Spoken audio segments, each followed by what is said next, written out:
السلام علیکم۔ امام حسن بصری رحمۃ اللہ علیہ بلند مرتبہ تابعی بزرگ ہیں۔ ایک روایت کے مطابق آپ کو 130 صحابہ کرام علیہم الرضوان سے ملاقات کا شرف حاصل ہوا ہے۔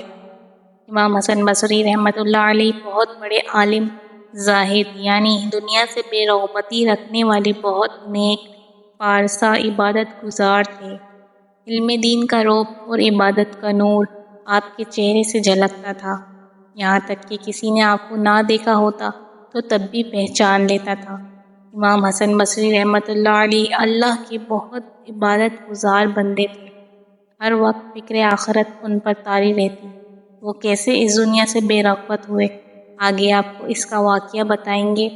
جو وقت فکر آخرت میں گزرتا ہے وہ بھی عبادت بن جاتا ہے۔ ویڈیو کو مکمل دیکھیں، اسکپ نہ کریں، بہت سبق آموز اور دل کو چھو جانے والا قصہ آپ کو سنا رہے ہیں۔ چلتے ہیں ویڈیو کی طرف۔ ایک مرتبہ ایک اجنبی شخص بصرہ میں آیا۔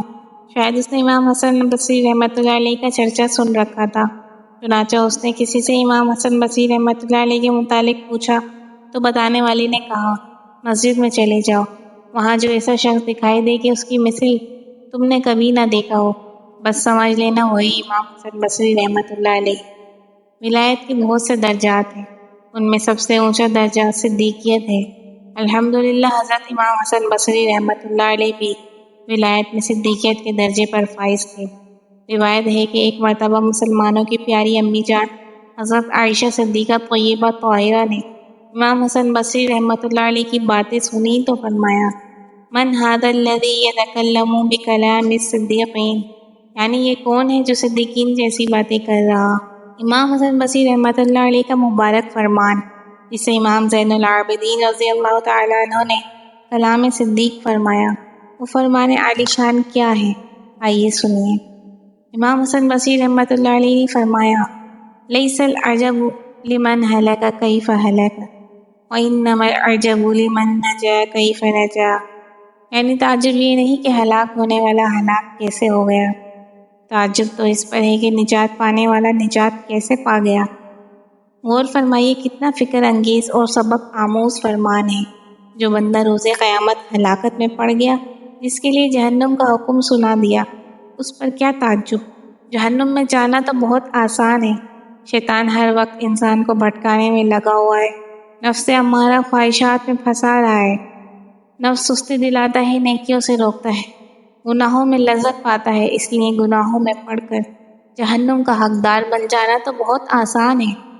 ہاں، شیطان سے جنگ کر کے، نفس امارہ کو مغلوب کر کے، دنیاوی نفسانی خواہشات کو دبا کر، مال کی محبت، حرص، ہوس وغیرہ بیسی و باطنی بیماریاں، یہ زہریلے سانپ، ان سے مقابلہ کر کے نیکیوں میں مصروف رہنا یہ مشکل کام ہے۔ اس لیے تعجب اس پر نہیں کہ ہلاک ہونے والا ہلاک کیسے ہو گیا، تعجب تو اس پر ہے کہ نجات پانے والا نجات کیسے پا گیا۔ ہم لوگ عموماً رشک کرتے ہیں کس پر؟ مالداروں پر، اونچی اونچی عمارتیں دیکھ کر رشک کرتے ہیں، عالیشان کوٹھیاں، بنگلے دیکھ کر رشک کرتے ہیں، کروڑوں روپے کی گاڑیوں کو دیکھ کر رشک کرتے ہیں۔ آج کل سوشل میڈیا کا دور ہے، جس کے فالوورز زیادہ ہیں، ویورز زیادہ ہیں، اس پر بھی رشک کیا جاتا ہے۔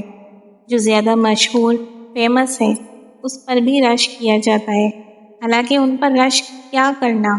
مال و دولت اللہ پاک کی دین ہے، کسی کو کم ملی، کسی کو زیادہ، اس میں مالدار کا کیا کمال ہے۔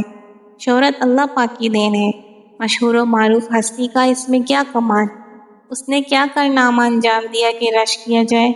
ہاں، کارنامہ تو یہ ہے کہ جو صبح صبح بستر کا آرام چھوڑ کر نفس و شیطان کا مقابلہ کر کے نماز فجر با جماعت ادا کر لیتا ہے، اللہ پاک ہمیں نفس و شیطان کا مقابلہ کرنے اور ان کی مخالفت کرتے ہوئے جنت میں لے جانے والے اعمال کرتے رہنے کی توفیق نصیب فرمائے، آمین۔ امام حسن بصری رحمۃ اللہ علیہ تجارت پیشہ تھے۔ امام حسن بصری رحمۃ اللہ علیہ ابتدائی دور میں جواہرات کی تجارت کیا کرتے تھے، پھر آپ دنیا سے بے رغبت ہوئے اور ہر وقت قبر و آخرت کی تیاری کرنے میں مصروف ہو گئے۔ آپ رحمۃ اللہ علیہ دنیا سے بے رغبت کیسے ہوئے؟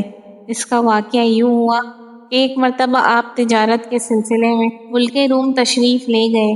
وہاں آپ نے ایک عجیب منظر دیکھا۔ جنگل میں ایک جگہ اعلیٰ قسم کے ریشمی کپڑے کا خوبصورت خیمہ بنا ہوا ہے اور خیمے کے ارد گرد اسلحہ اٹھائے فوجی کھڑے ہیں۔ ان فوجیوں نے اپنی زبان میں کچھ کہا اور چلے گئے۔ پھر ملک کے بڑے بڑے اہل علم آئے، انہوں نے بھی خیمے کے پاس کھڑے ہو کر کچھ کہا اور چلے گئے۔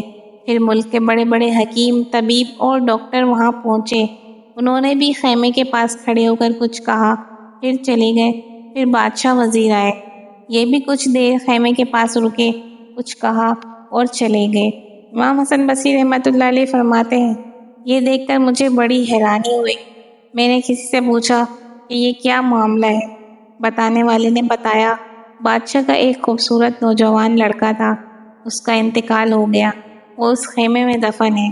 ہر سال جب اس کی وفات کا دن آتا ہے تو سب اسی طرح یہاں جمع ہوتے ہیں۔ پہلے فوجی خیمے کے پاس آتے ہیں اور کہتے ہیں، اے بادشاہ کے بیٹے، اگر جنگ کے ذریعے موت کو ٹالا جا سکتا تو ہم اپنی جان پر کھیل کر بھی آپ کو بچا لیتے۔ پھر اہل علم آ کر کہتے ہیں، اے بادشاہ کے بیٹے، اگر علم کے ذریعے موت کو روکا جا سکتا تو ہم ضرور آپ کو بچا لیتے۔ پھر ڈاکٹرز آتے اور کہتے ہیں، اے بادشاہ کے بیٹے، اگر موت کا کوئی علاج ممکن ہوتا تو ہم ضرور آپ کا علاج کر لیتے۔ آخر میں بادشاہ اور وزیر آ کر کہتے ہیں، بیٹا، ہم نے تجھے بچانے کی بہت کوشش کی، مگر موت کو کون ٹال سکتا ہے؟ اب آئندہ سال تک تجھ پر ہمارا سلام ہو۔ امام حسن بصری رحمۃ اللہ علیہ کے دل پر اس واقعے کا گہرا اثر ہوا اور آپ نے اسی وقت پختہ نیت کر لی کہ اب زندگی بھر نہیں ہنسوں گا اور جب تک اس دنیا میں ہوں فکر آخرت ہی میں مصروف رہوں گا۔ کیسی عبرت کی بات ہے، واقعی موت سے کسی کو چھٹکارا نہیں، موت آئے گی، آ کر ہی رہے گی۔ کوئی امیر ہے یا غریب، بادشاہ ہے یا فقیر، کوئی نیک ہے یا گناہ گار، تہجد گزار ہے یا نمازوں میں سستی کا شکار، کوئی عہدے دار ہے یا بے روزگار، غرض ہر ایک کو موت آنی ہی آنی ہے، کوئی بھی موت کے شکنجے سے چھٹکارا نہیں پا سکتا۔ قرآن کریم میں ارشاد ہوا، کل نفس ذائقۃ الموت، ہر جان کو موت کا مزہ چکھنا ہے۔ یہ بات ہم جانتے ہیں، مانتے ہیں، دل سے اس پر یقین بھی رکھتے ہیں، مگر ہمارے جینے کا انداز ایسا ہے کہ جیسے ہم نے ہمیشہ ہی اس دنیا میں رہنا ہے۔ کاش ہمیں فکر آخرت نصیب ہو جائے، کاش ہم موت سے پہلے موت کی تیاری کرنے والے بن جائیں، کچھ نیکیاں کما لے، جلد آخرت بنا لے۔ کوئی نہیں بھروسہ اے انسان زندگی کا، لوگ غفلت میں ہیں۔ سورۃ الانبیاء کی پہلی آیت میں ارشاد ہوتا ہے، اقترب للناس حسابهم وهم فی غفلۃ معرضون۔ ترجمہ، لوگوں کا حساب قریب آ گیا اور وہ غفلت میں منہ پھیرے ہوئے ہیں۔ سلطان العارفین حضرت شیخ سلطان باہو رحمۃ اللہ علیہ فرماتے ہیں، اے دنیا کے طلبگار، تو نے اللہ پاک کی محبت، آخرت کی نعمتیں، جنت کی ہمیشہ رہنے والی خوشیوں بھری پرسکون زندگی کے بدلے دنیا کی عارضی فانی عیش و عشرت کو اپنا لیا۔ تجھے یہ مشورہ و تسلی کس نے دی کہ تو نے ایسا نقصان کا سودا کیا؟ تیری یہ دنیاوی زندگی کیا ہے؟ یہ تو ایسے گزر جائے گی جیسے پانی میں پتا سا، ایک قسم کی مٹھائی جو چینی سے بنتی ہے، گھل جاتی ہے۔ پھر تجھے تنگ و تاریک قبر میں لٹا دیا جائے گا، جہاں تو کروٹ بھی نہیں بدل سکے گا۔ پھر مالک حقیقی یعنی اللہ پاک تجھ سے ایسا حساب طلب کرے گا جس میں معمولی سی بھی کمی بیشی نہیں ہوگی۔ تجھے زندگی کے ایک ایک لمحے کا حساب دینا ہوگا۔ وہ کیسا بے بسی کا دن ہوگا، کیسی بے کسی ہوگی، ہم کتنے لاچار ہوں گے جب ملک الموت تشریف لائیں گی، سانس اٹکے گی، آخری ہچکی آئے گی اور روح جسم سے جدا ہو جائے گی۔ اس دن نہ کسی بادشاہ کی بادشاہی اسے بچا سکے گی، نہ کسی غریب کی غربت پر ترس کھایا جائے گا، نہ کسی کا زور چل سکے گا، نہ کسی کمزور کی کمزوری کا عذر مانا جائے گا۔ اللہ پاک ہمیں زندگی بھر قبر و آخرت تیاری میں مصروف رہنے کی توفیق نصیب فرمائے، آمین۔ امام حسن بصری رحمۃ اللہ علیہ اور خوف خدا۔ حسن بصری رحمۃ اللہ علیہ بہت خوف خدا والے تھے، آپ پر ہمیشہ غم کا غلبہ رہتا، خوف خدا کے سبب عموماً روتے رہتے تھے۔ علامہ ابن جوزی رحمۃ اللہ علیہ لکھتے ہیں، امام حسن بصری رحمۃ اللہ علیہ جب تشریف لاتے تو یوں لگتا جیسے کسی قریبی دوست کی تدفین سے واپس آئے ہیں، ایسے رہتے جیسے آگ آپ کے سر پر لٹک رہی ہے، ایسے بیٹھتے جیسے کوئی قیدی ہے اور ابھی اس کی گردن مار دی جائے گی، صبح اس حال میں کرتے کہ جیسے ابھی قیامت کی ہولناکیوں سے گزر کر آئے ہیں۔ ایک مرتبہ کسی نے آپ سے حال پوچھا تو فرمایا بیچ سمندر میں جس کی کشتی ٹوٹ جائے وہ بھی مجھ سے بہتر حالت میں ہوگا۔ پوچھا ایسا کیوں؟ فرمایا میں گناہ گار بندہ ہوں اور جو کچھ نیکیاں کر پایا ہوں وہ قبول ہوئی یا میرے منہ پر مار دی جائیں گی میں نہیں جانتا۔ یا اللہ پاک روز محشر جب میری نافرمانیوں کا حساب مجھے خوفزدہ کرے اور آنکھوں سے سیل اشک رواں ہو جائے، یہ کاش اس وقت والضحیٰ چہرے والے آقا مدینے والے مصطفیٰ صلی اللہ تعالیٰ علیہ وآلہ وسلم کے مسکراتے ہونٹوں کی دعا کا ساتھ مل جائے۔ یا اللہ پاک جب قیامت قائم ہو، حساب و کتاب کا خوف رلائے، کاش اس وقت غم امت میں اشک بہانے والے آقا صلی اللہ تعالیٰ علیہ وآلہ وسلم کی شفاعت نصیب ہو۔ یا اللہ پاک جب میری بے باکیوں اور بے حیائیوں کا پردہ کھولے، اس وقت نیچی نگاہیں رکھنے والے حیا والے آقا صلی اللہ تعالیٰ علیہ وآلہ وسلم کی حیا کا فیضان نصیب ہو جائے، آمین۔ ایک مرتبہ حضرت حسن بصری رحمۃ اللہ علیہ کی خدمت میں ٹھنڈا پانی پیش کیا گیا۔ پیالہ ہاتھ میں لیتے ہی آپ رحمۃ اللہ علیہ پر غشی طاری ہو گئی اور پیالہ ہاتھ مبارک سے نیچے گر گیا۔ جب کچھ دیر بعد طبیعت بہتر ہوئی تو لوگوں نے پوچھا یا ابو سعید آپ کو کیا ہو گیا تھا؟ فرمایا مجھے جہنم کی وہ التجا یاد آ گئی جو وہ جنتیوں سے کریں گے۔ ترجمہ کیا ہمیں کچھ پانی دے دو۔ خوف خدا سے نکلا ہوا ایک آنسو کیا معلوم آپ کی بخشش کا سبب بن جائے۔ اللہ پاک کو آنسو بہت پسند ہے۔ ہم اپنی خواہشات کے لیے تو خوب آنسو بہاتے ہیں، کبھی اس کریم کی یاد میں بھی آنسو بہا لیے جائیں کہ جس کی محبت بے مطلب ہے۔ وہ مالک بہت مہربان رحم کرنے والا۔ ہم گناہ گاروں کے لیے کتنے بخشش کے راستے کھولے ہوئے ہیں۔ وہ ہر روز رات میں اپنی رحمت پھیلائے کہتا ہے کوئی ہے جو مجھ سے مانگے میں اسے دے دوں، کوئی ہے جو مجھ سے بخشش مانگے میں اسے بخش دوں، لیکن ہم غفلت کی نیند میں سوئے ہوئے ہیں۔